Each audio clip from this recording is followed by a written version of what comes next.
Précieuse créature de Dieu, bonjour et merci d'exister. J'ai l'assurance que votre vie change de plus en plus chaque jour comme la mienne. Et je rends grâce à Dieu pour toutes ces belles prouesses. Le thème du jour dit que tout arrive à qui sait attendre. Et justement, nous allons le décortiquer avec un sachant, un homme d'expérience, le professeur émérite et coach Patrick Armand Pognon. C'est tout de suite et maintenant depuis le studio. Pour l'année 2024, Restez nous connectés. avons beaucoup de projets pour vous. Nous avons rédigé notamment ce livre, Le voyage vers soi. Le voyage vers soi pour atteindre l'ikigai. C'est un document que le cabinet a rédigé pour votre plaisir avec le coach Pognon et l'appui de l'ordre des coachs en développement intégral. Nous vous recommandons ce document. Vous pouvez l'avoir au sein du cabinet ou dans les supermarchés. Coach Pognon, bonjour. Bonjour. Coach Pognon, est-il sage de faire croire aux uns et aux autres qu'ils peuvent tout avoir? Oui. Ne limitons pas Dieu. Le fait d'avoir peur que les gens, et à cause de peur on limite les gens, on limite Dieu dans leur vie, n'a aucun sens. On peut tout avoir, absolument tout, dans la vie d'un être humain. On peut tout avoir. On peut avoir tout ce qu'on veut, absolument tout. Il est donc permis de rêver, de vivre sans limite. Il ne s'est même pas permis. Nous devons vivre sans limite. Nous devons vivre sans limite. C'est-à-dire que quand Grant Taylor choisit un jeune homme frêle, maigrichon, pour mettre sur un terrain de rugby, et son collaborateur lui dit, mais tu fais quoi? Il dit, je prépare mon champ pour la pluie. C'est ça, ne pas limiter Dieu. Je prépare mon champ pour la pluie. Je prépare mon champ pour la pluie. Rêvez de grandes choses dans votre vie et Dieu vous fera découvrir combien il est illimité. Que dire alors de ceux qui rêvent mais qui n'ont rien jusque-là? Vous savez, quelqu'un a dit la dernière fois que le rêve sans vision n'est qu'une perte de temps.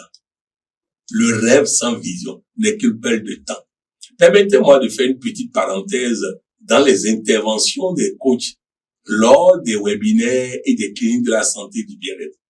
Parfois, quelqu'un vient, choisit un thème, un bon thème, fait une bonne communication, mais ça résonne très mal en moi parce que ça ne s'inscrit pas dans la vision. Ça ne s'inscrit pas dans la vision. Donc, c'est important que ce que nous faisons s'inscrive dans une vision. Donc, si vous rêvez et que votre rêve est hors vision, la vision vient de Dieu. Lorsque chacun de nous est né, il est né dans le cadre d'une vision, d'où il doit tirer sa mission. Maintenant, si celui-là rêve hors vision, hors mission, il ne pourra pas, parce qu'il est hors du plan de Dieu. Donc, rêver, oui, mais rêver dans le cadre d'une vision, car le rêve sans la vision n'est qu'une perte du temps. Alors, comment rêver pour toujours avoir? Le problème, c'est que souvent, nous voulons, par exemple, avoir un avion. Mais la question est-il utile pour moi d'avoir un avion? Et je vais vous expliquer, vous allez comprendre. Comme beaucoup de personnes, j'ai rêvé d'avoir un avion, ou même plusieurs avions. Comme beaucoup de personnes, j'ai rêvé d'avoir de grandes résidences. Comme beaucoup de personnes, j'ai rêvé tant de choses. Mais je vais vous dire, après, je me suis dit, voilà que aujourd'hui, nous avons des mécaniciens qui parfois font des erreurs très graves. Nous avons des chauffeurs très indisciplinés. Maintenant, j'achète un avion. Est-ce que je peux garantir que le mécanicien de mon avion va éviter les erreurs dramatiques? Est-ce que je peux garantir la discipline de mon chauffeur, de mon pilote? Et je vous raconte l'histoire du PDG de Total, qui est allé rencontrer le premier ministre de la Russie, un ami personnel. Il l'a rencontré et ils sont revenus à l'aéroport. Le premier ministre l'a ramené jusqu'à son avion, il rentre dans l'avion. Le premier ministre se retire, l'avion décolle, rentre dans un camion qui est sur la piste de décollage et pilote et le PDG passait dans la pièce d'à côté. Maintenant, dites-moi, s'il avait pris un avion en règle. Donc, si l'aéroport était informé qu'il y a un vol qui va décoller, est-ce qu'il y aurait un camion sur la piste? Non.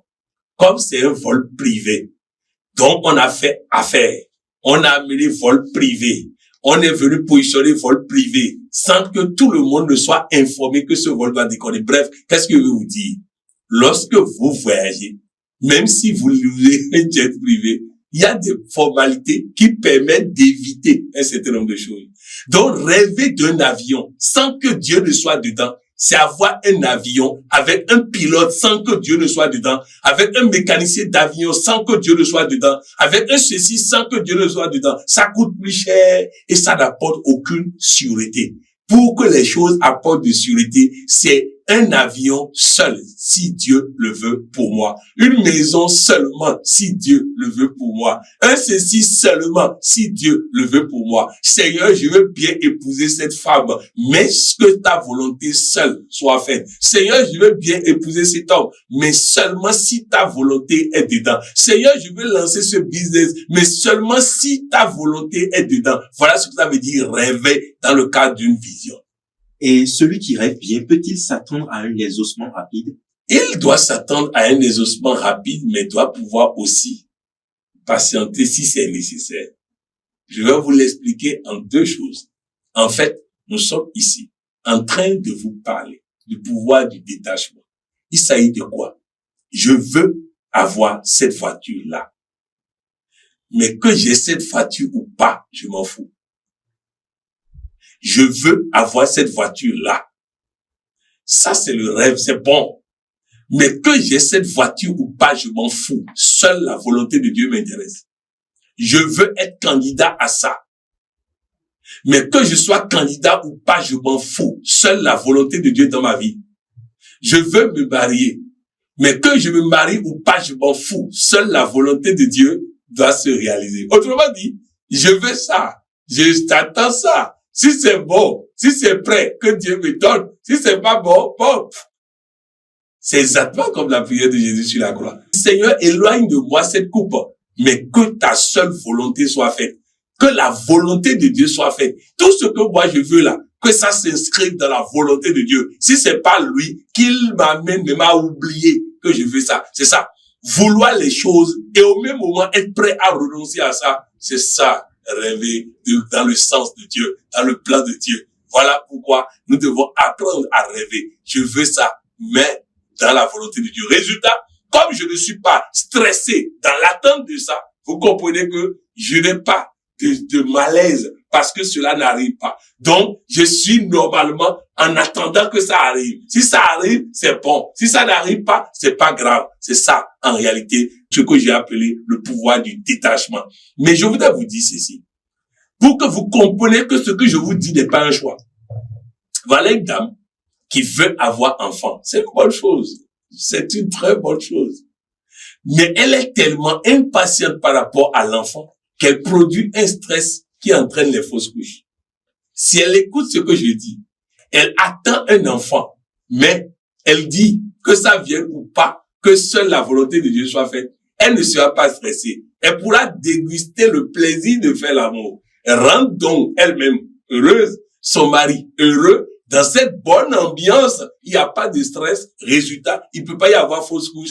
La personne fera un enfant. Mais si la personne attend coûte que coûte, au point de s'impatienter, se lamenter, se plaindre tout le temps, la personne détruit par lui-même, par elle-même, la grossesse. C'est pareil, je veux l'argent. Parfois, l'argent est déjà là, quelqu'un veut m'appeler. Et c'est à 5 minutes de ça que je me lamente. Oh, vraiment, il y a un blocage, il y a ceci. Résultat, je reporte encore l'échéance.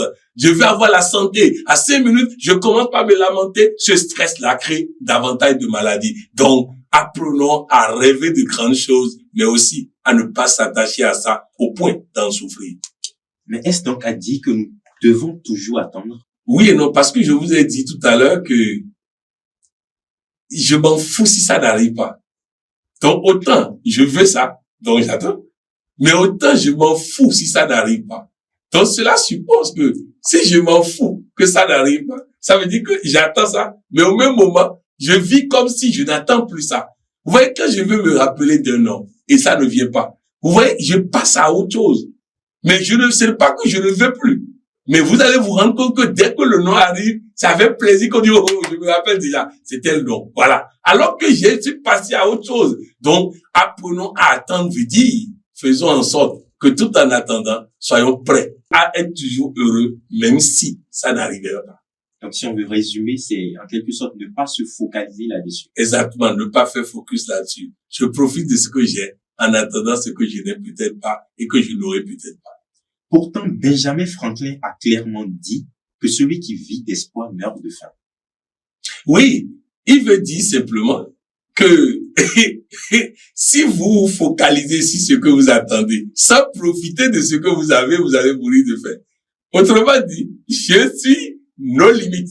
Donc, étant nos limites, je veux manger le repas le plus cher possible. Mais parce que j'attends le repas le plus cher possible, j'ai refusé de manger la pâte que Dieu m'a donnée. J'ai refusé de manger l'haricot que Dieu m'a donné. Je vais mourir de faim. Donc, Benjamin Franklin dit, au lieu de nous contenter d'attendre l'extraordinaire, non, profitons déjà de ce que nous avons. Il y a quelque chose de disponible. Je vis de ça. Si Dieu donne plus, moi, je veux plus. Mais si c'est à lui de décider, donc que sa volonté soit faite. Donc c'est un peu de ça. Donc Benjamin Franklin est totalement en ligne, dans la droite ligne de ce que je suis en train de dire. Je rêve de grandes choses, mais je profite déjà de ce que j'ai. Écoutez bien, vous allez comprendre. En 2012, nous étions à la convention Afrique à Ouidah, au Bénin. Des collaborateurs nous ont annoncé un milliardaire qui a décidé de nous donner 1,2 milliard pour nous aider. Je leur ai répondu ceci. Vraiment, ce serait une bonne chose que nous ayons ce financement.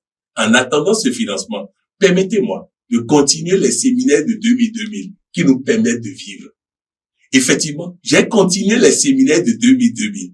Et ce sont les séminaires de 2000 qui ont permis d'aller sortir après ce monsieur à l'hôpital, malade, qui n'a pas la capacité de payer sa facture. Tous ceux qui ont abandonné leurs activités pour suivre ce monsieur ont été soit endettés, soit dans les problèmes parce qu'ils ont délaissé leur business. C'est ça l'erreur à ne pas faire. Il promet 1 milliard. Très bien. En attendant les 1 milliard, je continue de faire ce que je fais qui me permet de vivre, d'exister et de continuer. Voilà de quoi nous sommes en train de parler. Votre exhortation. Est-ce qu'il y a encore besoin de faire une exhortation?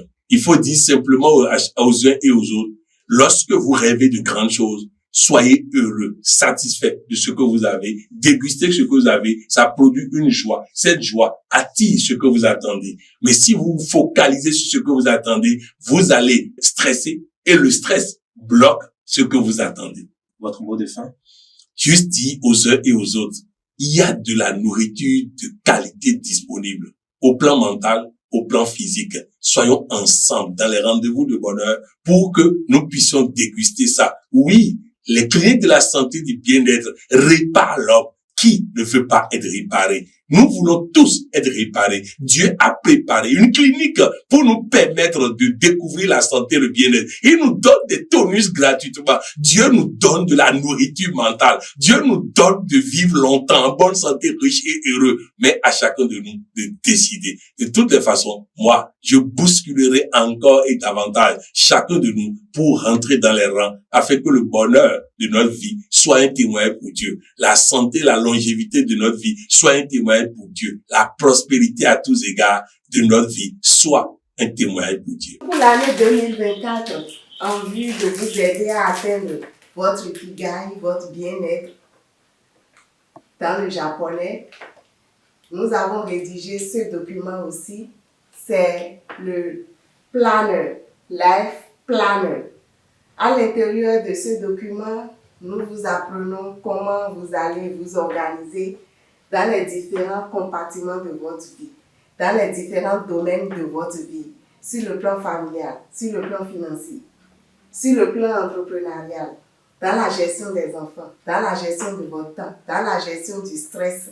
Bref, dans ce document, vous aurez tout. Ce document est disponible dans notre cabinet.